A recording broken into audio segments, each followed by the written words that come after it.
Welcome to Sound Bites. I'm your host today, Holly Whitfield, the digital director with the Daily Memphian. I am here with a Cooper Young restaurant owner. She has 2 locations in this Midtown neighborhood, which, full disclosure, is where I have lived for many years, and these restaurants are places I go all the time. Before we get to know her, I want to let you know that Sound Bites is the Daily Memphian's weekly food, drink, and dining podcast. You can tune in on WYXR Radio every Thursday at 11, or you can listen wherever you get your podcasts. iTunes or Spotify. You can listen at thedailymemphian.com and read more about our guests. There's a little story that goes with each episode. If you are listening on WYXR right now, up next, keep listening. You can hear the Sidebar podcast with Eric Barnes, our Daily Memphian CEO. But let's get to our guest, Kate Ashby. She is the owner of Knife Bird and the Public Bistro. Welcome, Kate. Hi, I'm so glad to be here. Thank you. Let's go right into it. Tell us your story. How did you get to Memphis? How did you come to make these 2 tasty spots in Midtown for people to enjoy? So I'm from Philadelphia originally. I spent a lot of time after I graduated college. I moved to New York, worked in restaurants for a long time, and somehow ended up taking a job offer in Nashville. New York was getting expensive. Nashville seemed cool. And so I was like, this seems like a good time to, check out something new. I had never really been like south of, Maryland really. So I was like, cool, this will be fun. So I came to Nashville, didn't love it. And it was a really good experience, worked for some restaurants, but ultimately was there for about a year and just didn't click, I guess. So in that I had, at the time I was dating a guy who was from Memphis. And so he got a job offer here and was like, it'd be cool to be closer to home. It was a 6-month contract. So we thought, all right, we'll just go for 6 months and just kind of figure out the next move. And I came here and immediately loved it. I think the people are just nice. And there's a buzz of the city that just, it reminded me of Philadelphia and New York. People that just really have a lot of pride, especially coming from Philly. It's like, there's this maniac pride here, which I love. And just looking on Zillow, I was like, oh my God, you can actually afford to live in this city. So we came temporarily and then it kind of just ended up being a permanent thing. So ultimately I worked for the kitchen bistro at Shelby Farms, was kind of the job that I took when I got here, which was, a beautiful space. That view never gets old. But I think I knew within being here for about a year that I guess I was just trying to find the places that people go just to have a drink. Mm-hmm. I'm a snacker. I'm not really a dinner person per se. And so there were a lot of good restaurants that had a nice bar, but there weren't a lot of places that just felt what if you don't want to feel like you're in a restaurant? And it was only dive bars, it felt like. So that's kind of what was the inspiration for Knife Bird was, sometimes you just want to go sit at a bar and have a snack, but you don't want to go to a place that smells like cigarettes or just eat chicken wings, So those things are wonderful, but you don't always want them. Exactly. Mm-hmm. And for me, I'm usually it's 11 o'clock at night, but I'm sometimes at 4 o'clock, you just want to, anyway. So it's nice to know that over the years, there's a lot of people that feel this way. Yes. But that was really the drive was just having a place that felt cozy. It felt welcoming. I am a wine person. I'm not so much of a beer or cocktail person. So having another big focus on a variety of wine just felt like something that really was missing in the neighborhood. So this was my homage to this is the kind of bar I want to go to. And here we are now. Here you are. Yeah. Well, it definitely works. It makes a lot of sense to me. I'm going to go back. You talked about the kitchen bistro if people are wondering. So that was the restaurant that was at Shelby Farms. It was before we had Coastal Fish Company. Right. And that was the one associated with Kimball Musk. Kimball Musk, yes. So that's what that was. And if people don't know, Knife Bird is in the shopping center with the Urban Outfitters at Central and Cooper. Another way to say it's across the street from Rail Garden, kind of, in this cute little space. They're open every evening. Like Kate said, it is a focus on wines and varieties of wines. I love that you can get flights. I love that the bartenders are really knowledgeable here, and they pour you samples. If you are like me and are kind of I know a little bit, but not a lot. They can help me decide. And like you said, it's a girl dinner situation. Yep. If you're familiar with that term, it It just means snacks. But you guys have some great charcuterie boards, sandwiches, but there's some other snacks too. So Knife Bird opened in 2019, and you kind of told us the vision. I want to say this though. Having lived in Cooper Young for a long time, we've had a couple of places that tried to do this, and they didn't quite work for whatever reason. There was a wine bar. There was a place a million years ago called Sweet Bistro that I worked at that, like, I don't know if anyone remembers, but it was trying to do this, but the timing of the city or the timing of the neighborhood just wasn't right. And it just wasn't done in the same way that you have. So I'm so glad you've been around since 2019. What has changed, or what are some of the changes you've made at Knife Bird since then? Yeah, we have definitely not changed the focus on wine, right? We've always had, I think probably almost all the time, we've got about 50 wines by the glass. Wow. Crazy. It's crazy. But when we first opened, we didn't do wine flights. And we had like 3 or 4 cocktails on the menu. And maybe we had 4 or 5 extra bottles of things behind the bar so we could make very basic cocktails. But the cocktail program has since evolved into having a lot more variety. For sure. Which is great. And then same with beer. We're really not a place for beer, which I think is fine because you could throw a rock anywhere from here and you'll find a place that's a beer heavy. So but we always have, at least a good selection of that. And then when we first opened, we have it in our office on the wall is our opening food menu because we had 5 things on the menu, which sometimes when we're like, the kitchen staff is like in the weeds, I'll be like, damn, wasn't it nice when we just had this simple menu? We didn't have bruschettas or flights, any of that kind of stuff, or sandwiches. But especially with COVID happening, we just had to pivot and just, I think for a time we were open like lunch hours and we're doing like, sandwich specials and just trying to do anything just to try to get some money for the staff. And then a lot of that kind of just stuck. So now our menu's like double paged and is a lot of more heavy on the bruschetta flights, I think is like a big thing that we sell besides the boards. Love it. Love them. Yep. And more snacks, but then the sandwiches and the salads has really grown. And we have a new chef that's been with us for about 6 months. And so he's doing a lot of really cool stuff. Like we're using the Publix kitchen to prep like chicken or meatballs so that we can, use a little steam well, but we can have some like hot, hoagies and stuff like that. So it's fun to see all those little things kind of keep evolving over time. That's great. So speaking of the Public Bistro. Public Bistro. That is your second restaurant in Cooper Young. It is quickest way to say it is that it's where Sweetgrass was, but it's at Cooper and Young-ish, just a little bit north of the corner.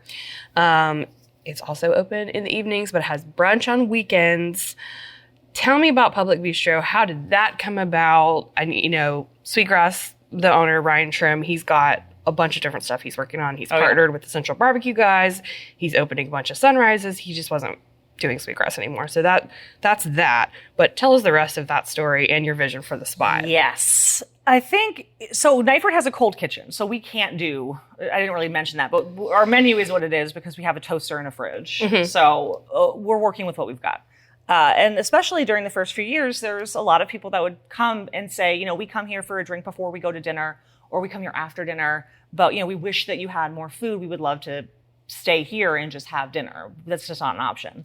So we always kind of dreamed of having a place that was nearby that could complement us in that hot food, full dinner service kind of thing, and still be able to allow our regulars to stay local, but come here before or after if they want that change of scenery. It's always fun if you're doing a date night, you want to go somewhere for the before or the after. It just makes it feel more like an experience.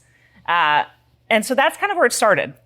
And we had looked at a couple spaces. For a minute, we were going to do it right across the street here, where the Airbnbs are now, where Lululemon was. Yeah, the Toad Hall. Of old. Yeah, we spent a lot of time on that building, but it was so old and so weird, and it would have just been, it would have been a headache, but it would have been cool just to have it like literally across the street. But we settled for down the street when the landlord had approached us and said that the tenant was leaving. So that has been a labor of love, just getting that space kind of redone and bistroed, if you will.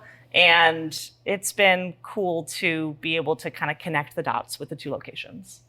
I love the interior at Public Bistro. It is bistroed, but it's also like comfy. I would say it's more comfy than like just a cafe vibe. I mean, maybe what I am describing is bistro, but you describe it for us. And tell, what all did you do? Did you redo the floors?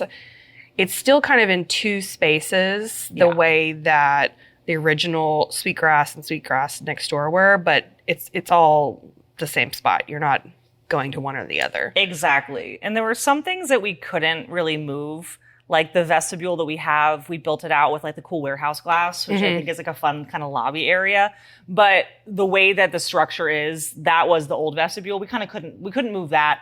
We couldn't move the bar, which was great. And I think it's kind of nice that it flows. Love the bar. You've got kind of the more bar appropriate side, the dining room side, and it feels like it flows. But yeah, I mean, it definitely was kind of a challenge with it being two spaces, because even like it was two different floors, it was two different ceilings, like subtle differences, but things that, I don't know, girls notice. I don't know, maybe boys don't notice, that kind of stuff. But yeah, we kind of took the floors down, and because they were different anyway, but I just wanted that mosaic tile floor was kind of like the starting point. So I was like, that's non-negotiable. We're going to do that. Yes. And then same with it. I think before it was a black ceiling, because the ceilings are not high. Like, we're really lucky here. It's really open. So anyway, over there, they're low ceilings, but they were black, and it just made it feel really closed in. So we just wanted to open it up. So we've kind of put in those tinned white ceilings. Yes. So it kind of makes it feel really airy in there. But also it gives it like that like character. So if you don't know and you're just coming in and you've never been in before, you hopefully would think like, oh, this looks like it's been here forever. Like, it does. Yeah. It's got like a lived in thing, because there's nothing worse than opening and it just feels like artificially new, you know, and like you don't want to ruin anything. So it's nice that it kind of has some character already. So tell us about the food over at Public Bistro, which I think it's not exact. We don't really have anything exactly like that in Memphis. But you once described it as kind of like Huey's meets Houston's, which I think some people were immediately like, oh, got it. And other people were confused. So yeah. Give us the spiel. The spiel. American Bistro. We're not trying to do really complicated, confusing food. We want it to be, you read the menu and you're going to be like, got it. I can already picture what this is going to look like, what it's going to taste like. And obviously using, local ingredients when we can, and making things from scratch. So it's homemade, but it's just that cozy feeling. I love Huey's. I think almost every single person in Memphis loves Huey's. It's delicious. Right. I want to get a good glass of wine with my meal, though. So that's where I get kind of lost at the Huey's. Sure. It's the only time I'll probably drink beer. So I think we were thinking about having sandwiches and salads and kind of dips and snacks that are on that really approachable price point, and also just palate-wise, they're just approachable things, but with a more elevated beverage program. That was kind of the one part. And then also I love Houston's. I'm like not really a big person for chain restaurants. So it's kind of like, almost like you're not a faux pas. You're not supposed to admit that you like chains. But Houston's is like the one exception for me. And their food is kind of the same thing. I mean, they've got some really good sandwiches. They've got just a really kind of pared down simple menu, but it's all of the basic checkpoints. You got a steak, you got a chicken, you got a salmon. But Houston's is like on the opposite end of the spectrum. They have like a bunch of rules, and they're really kind of stuffy, and like they won't take the reservations. And so I thought it would be really fun if, why can't there just be something that's kind of in the middle, and you get that elevated martini experience you can get from Houston's, but it feels a little bit more like you can come in your yoga pants like you can do at Huey's. So, and I thought Midtown specifically didn't really have that. We've got a lot of Mexican restaurants, specifically a lot of Mexican restaurants, but we don't have a lot of right. other, like an American restaurant that's just kind of like, get a good burger, get a glass of wine, check. Yes. Yeah. So over there we have the Young Avenue Deli, and that is great, like a sports bar, Absolutely. burgers, beers, tons of beers. You've got, as you said, a strange number of Mexican restaurants for one corner, a couple of those, a couple of Mexican restaurants. You have the beauty shop, which is kind of doing their thing. We have a Chinese Pan-Asian restaurant in Mulan. You've got like upscale seafood, small bites at Tsunami. Okay, I know there's Alchemy that's now doing like sushi and Asian cuisine. Yeah. We don't have what you're describing. Like, we just don't have just American cuisine like that. But I want to talk specifically about some of the things I like to order at Public Bistro, because you've seen me in there like an embarrassing number of times in the last few months especially. But before that, let me just remind the listeners that you are hearing the Daily Memphian's Sound Bites podcast. I am your host, Holly Whitfield, Digital Director for Daily Memphian. Today we're talking to Kate Ashby. She owns Knife Bird, a wine bar restaurant in Cooper Young, and the Public Bistro restaurant, also in Cooper Young. If you're listening on WYXR right now, keep this station on for the Sidebar podcast with Eric Barnes. Next, Eric talks arts and culture. And if you are listening through your podcast app, be sure to subscribe, rate us, review us, all the stuff you hear podcast hosts say. But our producer, Natalie Van Gundy, loves to read all the reviews. She reads them on her phone every night before she goes to bed and every morning with her coffee. She's smiling at me because she knows I'm telling the 100% truth right now. So please do that. Okay, back to food. I'll tell you like my favorite dinner that I had at Public Bistro and what I ordered with my date, and it was a lot of food and there were no regrets. It was delicious. Okay, so we always get the barbecue shrimp with the crusty bread, and I have had my share of barbecue shrimp in my life growing up in South Mississippi and having a lot of friends that still live down there on the Gulf, and so I'm always wary to order it anywhere else, but this looked good. It sounded good. This is so delicious. I don't know if it's just butter and seasonings that you're dipping the shrimp in. I don't care what it is. It's amazing. Definitely people should order that, the barbecue shrimp. And I also am like, I don't want to fill up on bread because I want to eat all the other yummy things at a meal. Help it, though. No, this bread is worth it in every way. We also tried the crab cakes that day, which I'm a sucker for a crab cake, any style, any kind, breading, no breading, whatever it is. And this had just a tasty little sauce, a wonderful little slaw crunchy on it. Delicious. Then I got the thing that I think is the best thing on your menu there, but you'll tell me what your favorite is in a minute. It is the short rib on the creamy, delicious Delta grind grits, I believe. Yep. And I think it usually comes with little Brussels sprouts and it just this au jus gravy situation. It's just so good. It's just comfort food. It's like a very classic thing done well. It's not trying too hard to be something, as my mom would say, highfalutin, but it is done really well. And it's then that cozy it's the feeling. cozy. And you just use a spoon. Like, it just melts in your mouth. Oh. It does. You're going to read my mind because I was going to say the short rib's my favorite thing. We also got like a steak chimichurri with frites. That was also great. I think we got a couple of desserts. So we were blown out of the water that day. That's a good day. It was a good one, though. So anyways, I wanted to sing those praises and tell you that that's great. What is your go-to order? Well, listen, now that it's fall almost, the grilled cheese and tomato soup is back. Ooh. So that's it for me. I mean, I'm a simple gal. I just want some grilled cheese and tomato soup. But otherwise, I was going to say, the short rib or the roast half chicken. Like, usually it'd say like chicken at a restaurant's kind of boring, but it's a half of a chicken. It's so much food. Yes. The gravy is just like buttery and delicious, and the mashed potatoes are good. So that's like another one of those just feels like my grandma kind of made it. And also just like shout out for Gannon as our chef. Okay. Gannon Hamilton. He was the chef at The Farmer back when it was on Highland. And he just kind of like an angel just like plopped him in front of us. And he's like almost too kind. It's hard, in my experience, it's hard to find a chef that's really creatively talented and good at managing the actual, day-to-day in the kitchen, and also be patient and nice. And if a server comes in with a bunch of really wacky requests, he has never once done the thing of like, throwing something or getting angry. Like, we don't change our menu. He will do anything for someone and is just calm and nice and very, very talented. So we're so lucky, but everything he makes is delicious. And he's from Louisiana, so barbecue shrimp, that kind of stuff is his wheelhouse, which is funny because when we opened, I was nervous to put it on because there's a restaurant down the street that kind of does like New Orleans stuff. And I was like, I don't want to make it seem like we're trying to be a New Orleans kind of restaurant. We have a couple things on the menu that are already kind of Creole-y, you know. But it's that barbecue shrimp is so good. It's like we could not put it on the menu. Yeah. So, yeah. There's room for more. But he's great. We're so lucky there. Yeah, there's always room for more. There's always room for more. Yeah, it is like there's the South in the menu. There's that Creole that you're talking about.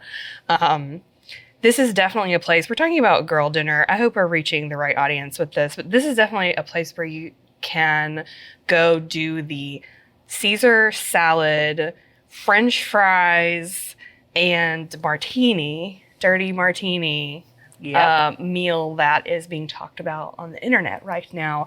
I actually haven't done a specific thing yet, but now that I'm talking about it, it's starting to sound really good. I might have to give it a try. I also love the cocktail program at Public Bistro, and you guys kind of do something fun with it's like a taster cocktail, or what do you call it? It's like icebreaker. The icebreaker. It's the funnest idea. It's a cute little glass. It's, I guess, probably about 3 ounces max. Mm-hmm. So we call it a mini cocktail. It's pretty much about half the size of a regular cocktail, if not a little bit smaller. You could call it a shooter, but we don't because it's classy. Yes. But we figure Drink it how you want to. Drink it how you want to, though. No judgment. But it rotates every day. The bartender makes something up. It's really tasty and seasonal. But it's a really fun way to kind of start, especially if you're on like a first date, you know, or if you're like meeting the parents. Like it's a fun way to be like, let me kind of like cut my nerves a little bit or just break the ice, literally. So I thought that's a fun thing. So yeah, we're pleased with that. And it is probably the top selling thing. Almost everybody will sit down and be like, sure, yeah, we'll get one. Especially sometimes it'll be people you don't think, maybe like the very elderly group of 4, and they're like, let's get around. Let's get some icebreakers going. I love it. Yeah. That's great. And you make a good point talking about first date. I've been on dates there. I've been just out with the girls there. It would be fun to just come like after a walk and sit at the bar. Yeah. I've seen, I didn't actually speak to him because he looked very busy, but our CEO, Eric Barnes, was sitting at the bar I think it was like a Sunday. Saturday or Sunday brunch. It's like brunch. He's got his laptop and he was writing. He was composing some words. He's so nice.